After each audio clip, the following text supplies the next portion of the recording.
What's up, beautiful people? Jen here. Welcome back to my channel. If you're new here, my name is Jenna Lee, aka Jen Sparkly, commander of the Sparkle Army. Thank you so much for stopping by my channel and hanging out in my corner of the internet. You should stay. I'm a lot of fun, I promise. I have huge news. First and foremost, I just was fortunate enough and lucky enough to meet and connect with a huge group of amazing guys who do pro wrestling podcasts via the site Future Entertainment. I will be taking part in some of their debate podcasts and their Future of Wrestling podcasts. I've done 2 of those already. One was a retrospective on TLC matches, and one was a debate and discussion on similarities between wrestlers past and present. Definitely check those out on the Future Entertainment channel. And I'm really excited to announce that I was asked to become the permanent Saturday night co-host for Saturday Night Myers on the Grapple Vision channel. I am over the moon excited to get to do this. I've really been wanting to connect with some fellow wrestling fans on YouTube, and all of this is starting to fall into place, and I'm really excited about it. So I hope you guys who love wrestling like I do will definitely check out Grapple Vision and Future Entertainment and listen to my podcasts. Now that we've gotten that out of the way, I thought it's been a while since I've done a story time. And I got thinking, man, what haven't I talked about? I've talked about being a stripper. I've told stories from the strip club. I've told the snake in my house story, which is as my grandmother would say, a real humdinger. And then I don't know what triggered this memory, but it was something that I haven't thought about in years. And I'm going to tell you guys the story of the youth minister witnessing for Jesus. Okay. I was in either 6th or 7th grade. I cannot specifically remember, but I know that I could not have been older than 13. I'm thinking I was like 12 or 13. And where I grew up, there are 2 main Southern Baptist churches, and I had attended both of them at various times. At this point in time, I wasn't an every single Sunday attendee, but there was a sizable group of us who were all about the same age, give or take a couple of years. And so the church capitalized on that and did a whole lot of youth activities and would get together and have us do scavenger hunts and parties and things of that nature. And it really was a lot of fun. And being that it's a small town, all of us have all known each other forever. So it was pretty cliquey, closed off, like all of us were really tight. So it was fun. That said, one Sunday, I'm at home, and I don't know why, but my mom and dad were not home. It was very uncommon for both of them to be gone. They were big on at least one parent always being home with us. But they were gone for whatever reason, running errands, doing whatever. And it was just me at my house. My brother was out playing with friends somewhere. And a guy who was he considered himself a youth minister, though he wasn't the official youth minister of the church. I'll say that. We will call him Brandon. I don't want to use his real name. So Brandon shows up at my house like 4 o'clock in the afternoon on a Sunday. Like, hey, are you coming to church tonight? No, I've got a lot of homework, and my parents aren't home, so I don't really have a way there. Oh, well, I can give you a ride. Go ahead and go get ready. Like, no, I'm good. I've got a lot of homework. Well, I think you should come. You look great like that. Just throw on some shoes and let's go. And I said again, no, I've got a lot of homework. I really need to study. Maybe another time.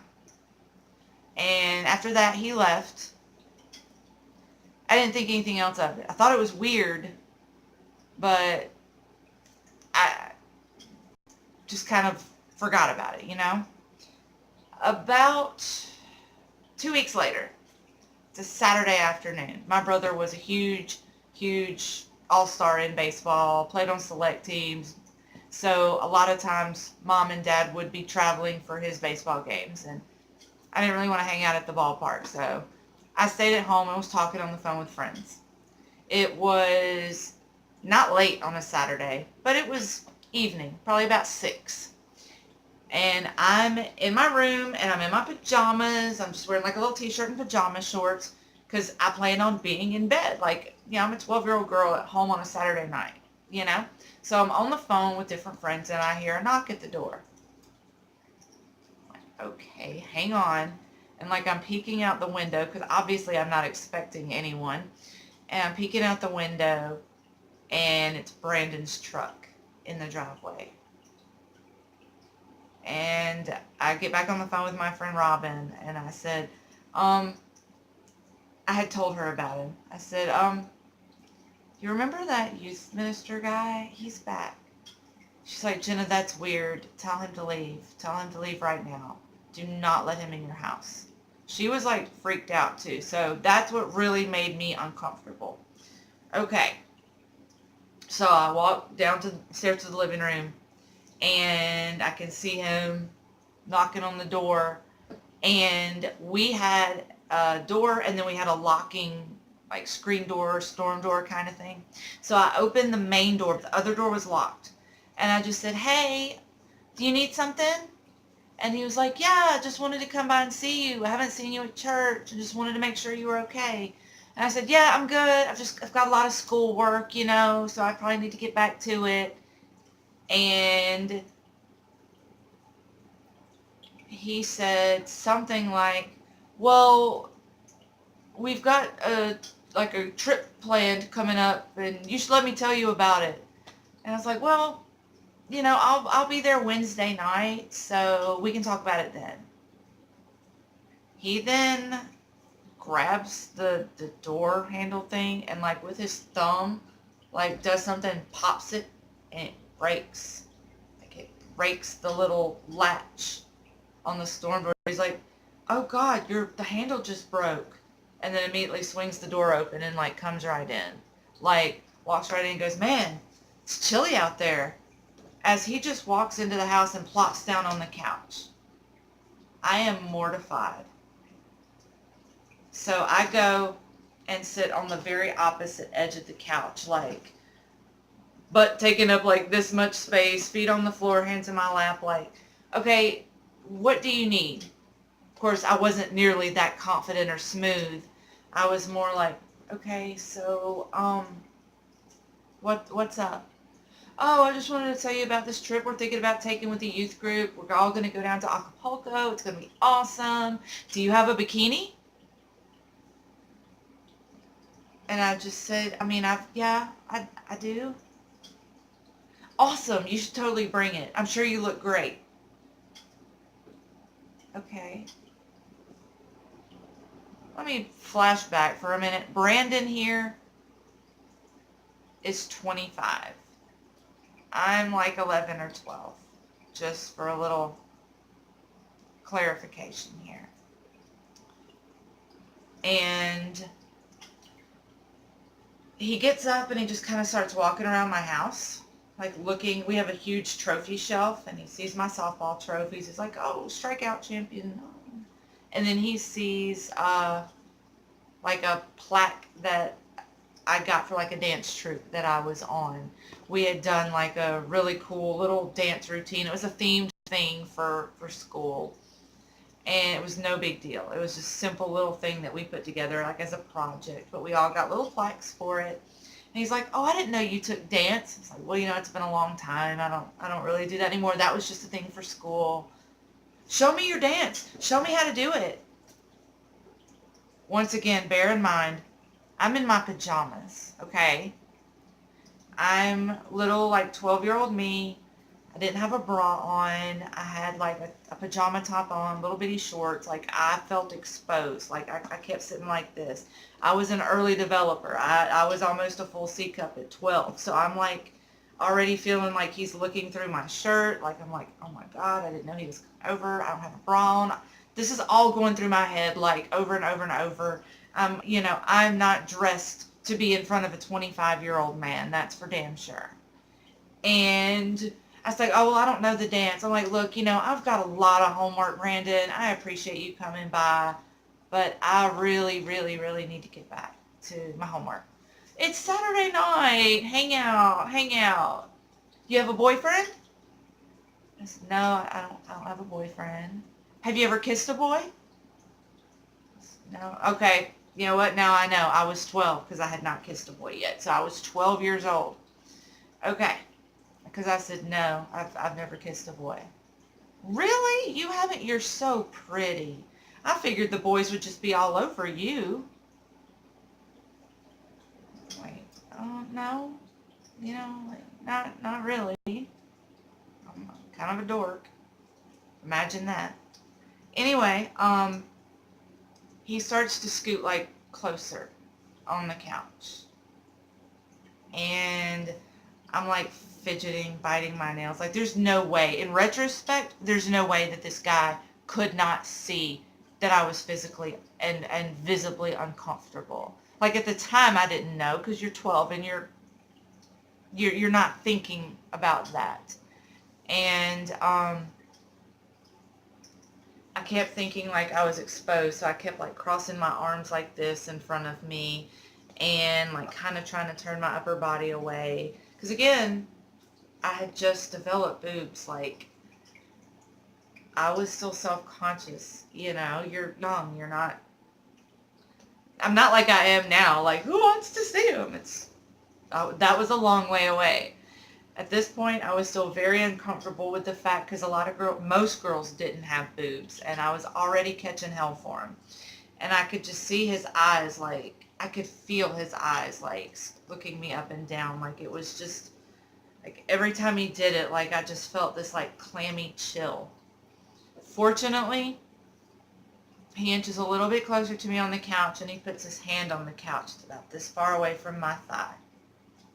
I hear my dad's truck pull up in the driveway.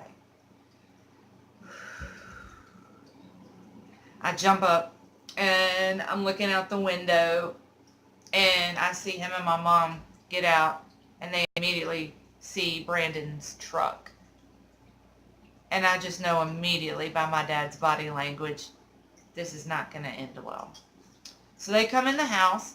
My dad realizes that the storm door handle is also broken. And I could tell by the look on his face then, he knew it wasn't me who had broken that door.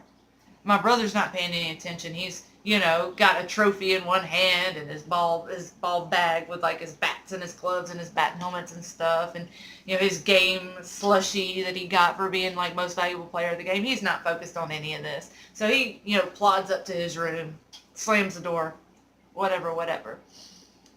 My dad and my mom walk into the living room and Brandon jumps up. Mr. and Mrs. Lee, how are you doing? My dad looks at me and just goes, Jenna, you have homework you can be working on, sweetie? And I just, yeah, I've got a lot of homework. He's like, why don't you run on up to your room and work on your homework, okay? And I said, okay. I knew what he was doing. There have been a few times in my life where someone has crossed the line with me, and every single time that has happened, my father has unequivocally, without a moment of hesitation, been there for me. Believed me when I spoke up and protected me. And oftentimes that would require getting me as far away from the scene as possible. So I knew when he was telling me to go work on my homework, I knew what it meant. So I went up to my room, put on music, and kind of just sat on the edge of my bed and waited. And 5 minutes later, I hear Brandon's truck crank up, and like he peels out of the driveway. Like at the time, our road was gravel, and you could hear him go all the way down the road. Like, he was hauling ass. Like, 30 seconds after that, my mom comes to my room and is like, what did he do to you? And I said, he didn't do anything, and I just told her everything that he had said. She was like, he was trying to kiss you. He was going to make a move on you. He was grooming you. He was laying the groundwork to try something with you. And of course, at this point now, I'm really upset and I start crying because I'm afraid that she thinks that I was going to do something with him. And I said, Mom, I would never. And she's like, your father and I know you would never. It's him we don't fucking like. And I loved when my mom would get mad and cuss. She said, he's very lucky that your father didn't kill him. Your father came very close. And I believe that. Needless to say, I didn't see Brandon again. Like, I didn't see him at church.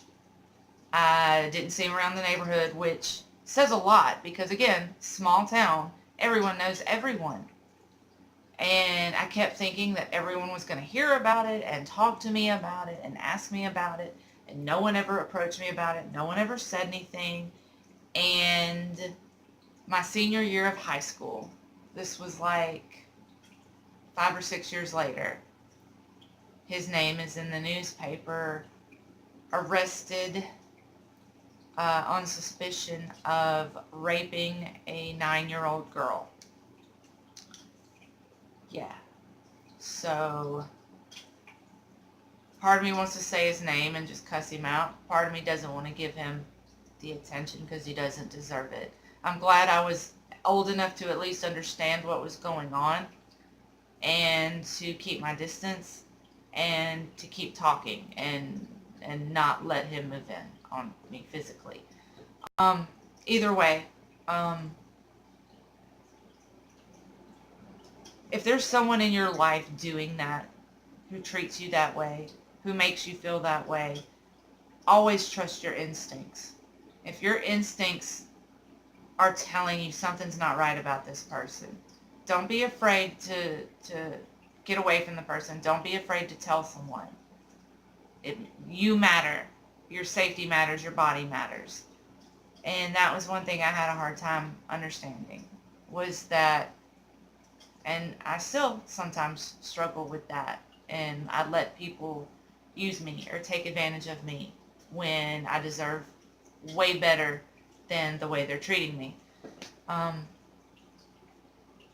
So, yeah.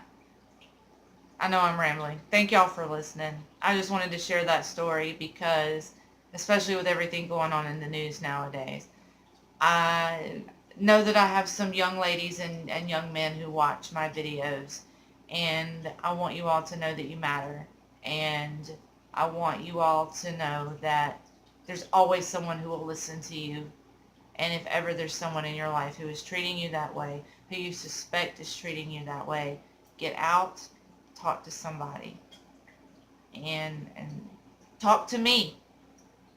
If there's no one else you can talk to me. I'll make moves for you. But I mean it. Everyone deserves bodily autonomy. Everyone deserves to not feel endangered or violated, you know? So yeah, that's my story about Brandon the youth minister. Thank you guys for listening. I love y'all very, very much. Don't forget to check out my podcasts, Patreon, coupon codes, follow me on social media. Y'all know the deal. I love y'all. Y'all stay beautiful.